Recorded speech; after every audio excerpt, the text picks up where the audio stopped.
The biggest challenge was when we get to that gravesite the first time, and you see me walk down the steps, my female cinematographer, who's Israeli, her name is Abby Ginzberg, and she's actually a well-known filmmaker in Israel. She starts filming me, and I said, turn the camera off. She said, no, you're going to need this footage. I said, no, I'm not. I said, I'm not in my own films. She said, you're going to need this, trust me. And I finally was like, we can't have a big fight at the cemetery. That didn't feel right. So I just ignored her. And she films and blah, blah. And then she also filmed like the next day when we went to the archives. And obviously she was right, because a lot of that footage is now in the film. So one challenge was me. The other challenge is I don't speak a word of Hebrew. Oh my God. So the people I had to interview in Hebrew, those were not great interviews. Because what happens is, I ask my question in English, it gets translated into Hebrew. They answer in Hebrew, it comes back in English. By then I've forgotten really what the question is. And you have to start all over again. So literally, I mean, Abed was the one person I could manage that interview, because there's a whole story around meeting him. I'll tell it very quickly. Has anybody here ever been to the Mount of Olives Cemetery? Mm-hmm. Okay, so we went there. This film had no connection really to Hadassah when I was making it. So if you'd been on a Hadassah trip to the Mount of Olives, that's nice, but nobody warned me that there was, there was going to be a locked gate and I had to make arrangements. I didn't know any of that. I just sort of show up there. There's a locked gate. It has taken us close to 3 hours to get there. We're an all-women crew. The car starts to break down on the hill going up to the top. When we finally get there, we are like, okay, we're here. It's 4 o'clock in the afternoon. We are like nervous. We're not, it's going to close at 5. And there's a lock gate and a phone number. So one of the women who speaks Hebrew calls Abed on the phone. He answers, and she says, could you come unlock this gate? We're here. We want to see Henrietta Szold's grave. He says, well, nobody told me you were coming. True that. We didn't know there was anyone to tell.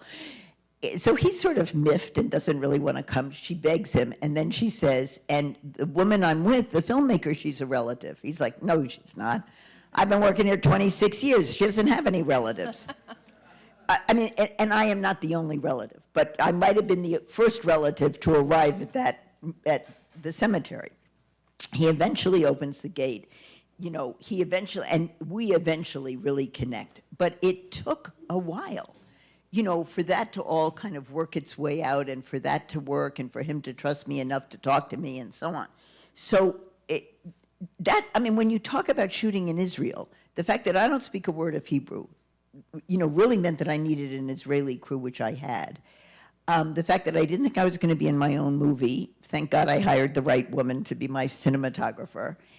And issues that would have come up after October 7th were really not around. So, for example, when we shot the footage that we shot at Hadassah Hospital, Mount Scopus, this is only what I've heard, and people here may even know more than I do, but what I've heard is that since October 7th, it took a while for the hospitals to get back on track, that was such a rupture in the society that Arabs and Jewish medical personnel who've been working together for years had a hard time for a few months. And then the nature of the culture of the hospital was such that after a couple of months, things got sort of repaired, and they were able to keep doing what they've always done, and now things are better again. Mm-hmm. But I wouldn't have wanted to be shooting. I couldn't have gone to Israel right after October 7th. I mean, thank God I had the material and was editing it back here. I had been since October 7th to show the film in Israel, which is different. But I don't know what I would have been able to do, and thank God it wasn't a question. Yeah. So my last question, and then we'll turn it to some audience members, is what are the surprises that happened for you? What are the things that you learned in the process? And if you have a question, we'll only have about 5 minutes, so raise your hand so I can call on you afterwards. Go ahead, Abby. I would say the biggest surprise is how inspired I ended up. I started thinking I'd be inspired, but I would say the biggest surprise is Henrietta's with me every day. And kicking my butt when I'm, a little slow to whatever challenge I might be meeting. So I feel like the biggest surprise for me was how much respect and admiration I ended up having for her, and how some of the things that I feel like are kind of hard in my own life, it's like, I just keep her on my shoulder, and it's like, you know, I mean, she saved 10,000 kids during the Holocaust. I can, whatever it is that I think I can't do, I can try harder. So I feel like that is really the gift that the making of this film gave me. I mean, not only did I meet some amazing people, and not only am I grateful beyond measure, you know, that Abed and I connected, and that I feel like he really is there keeping Henrietta beautiful every day, but having an internalized Henrietta now, I think is real. What I really think is, it's going to really affect what I will manage to do between the time that I am now. I'm 75, turning 76. From 75 to 80, Henrietta's going to be there, you know, whispering in my increasingly deaf ears. I'm trying to share with others, you know, as I want her to be whispering in more people's ears. Amazing. Okay. All right, let's get to some questions right here in the middle. Go ahead. Yes, very quickly. Okay, so the question is that I handpicked for putting in my film, and for good reason, both Barbara Sofer and Barbara Goldstein, who are Americans who live full-time in Israel and work for Hadassah. They both work, one works at Mount Scopus, the other works at Ein Kerem hospitals. So she wanted to know what I learned. I mean, I learned a lot from both of them, but I just want to tell you a quick story from BG, because this was quite interesting. When I first met Barbara Goldstein, she and I really connected. I mean, I really love her, and I'm so glad she's now in my life. But she told me an interesting story about my other grandmother. She said when she first became active in Hadassah, they sent her on a mission to interview all the past presidents of Hadassah and to find out why they did it and so on. So I'm just going to tell you one other little thing about my own family. My mother, Ruth Szold, was the daughter of Robert and Zip Szold. Zip Szold was national president of Hadassah in 1928. So from 28 to 30, she was a national president. And she happened to have 4 daughters at home under the age of 10. My mother being like the age of 8 at the time. My mother spent her entire life resenting the fact that Hadassah was more important to my grandmother than her children were. That was sort of the frame she grew up with. She didn't make, not only didn't make me a lifetime member of Hadassah, she wasn't a lifetime member of Hadassah, just saying. So what BG told me about my grandmother Szold is the following. She said, and I'll never forget this, she said, when I interviewed your grandmother, she told me, and I asked her why she did this with 4 little girls at home. She said, I did it because I knew it would make my husband proud of me. And I thought, wow, if I had been able to share that with my mother, she would have forgiven her mother. I mean that. And so it was a moment when it's like, if I hadn't been making this film, that is a piece of my own family history on the other side of the fence that I would never have known. So that's for me, that's a really precious nugget that I got from Barbara Goldstein. And it's kind of interesting, you know, to find that out. So I have one living aunt. I've shared it with her. She thought it was interesting too. Question was, would I consider making it into a feature? I assume you mean a dramatic film. Yeah, no, here's what I think. I think all of you should sign my email list and help me have as good a list as possible when the time comes when this thing is streaming.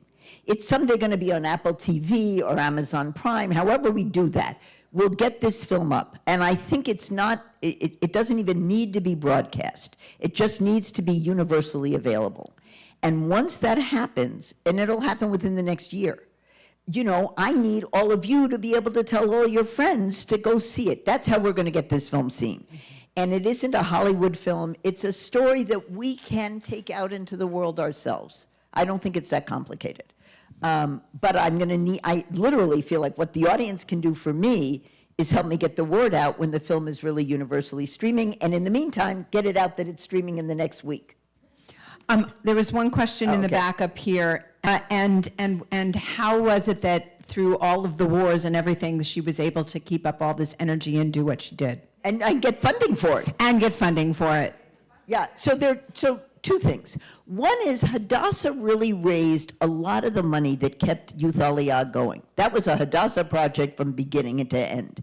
And the money came from the United States largely. So that's number one. I mean, there was some money from Britain and some money from other countries, but largely the United States. The other thing that is understated in the film, but is just worth noticing, is when Esther Hakim says the thing about they gave her an annuity, these rich Jewish industrialists or whatever, came together and put money in the bank for her for like in 1916. She never needed another dime for her own living expenses. So she was this amazing fundraiser. When she needed more money for her project, she'd come to the United States and take a little tour.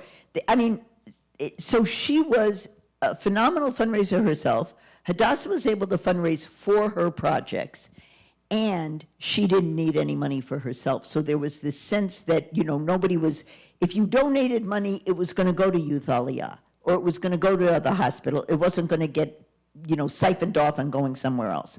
So I think all that kept it very clear and very clean.